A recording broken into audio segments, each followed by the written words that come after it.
السلام عليكم ورحمة الله. مرحبا بكم متابعي قناتنا سوالم سبور. صرف مسؤول الوداد الرياضي لكرة القدم منحة بقيمة 4 ملايين سنتيم لكل لاعب، والتي تمثل مكافأة تخطي دور المجموعات لدور أبطال إفريقيا بعد تربعهم على صدارة المجموعة الأولى متقدمين على سان داونز الجنوب الإفريقي وحرية كوناكري الغينية. وسبق للاعبي الوداد الرياضية أن توصلوا ب2 سنتيم بعد تجاوزهم لفريق ويليامزفيل الإيفوارية برسم الدور الأول لدوري أبطال إفريقيا.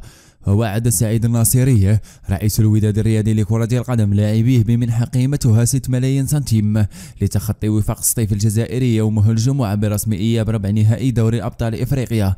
يشار إلى أن المباراة الذهاب بملعب 8 ماي عادت نتيجتها لوفاق سطيف الجزائري بهدف ل0 من توقيع الإيفواري إسلا دياموند.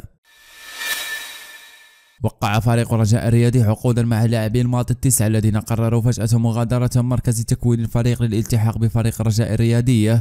وأكدت مصادر رجوية مسؤولة أن فتحي جمال قرر التعاقد مع اللاعبين المذكورين لعمله بقرب توصلهم بقرار فسخ عقودهم من الجامعة الملكية المغربية لكرة القدم بعدما لجأ اللاعبون إليها للمطالبة بفسخ عقودهم. ولن يتمكن فريق التطواني من استرجاع لاعبيه على اعتبار أن الجامعة تتجه لفسخ عقودهم بعدما تأخر الفريق التطواني في الرد على مراسلتها بخصوص وضعية اللاعبين، إذ أوضحت مصادر أن اللاعبين كانوا قد راسلوا الجامعة في وقت سابق، وعمدت الأخيرة إلى مراسلة الماض في عهد الرئيس السابق عبد الملك أبرون إلى أن الأخير لم يرد على المراسلة، ما يمنح اللاعبين الحق في فسخ عقدهم.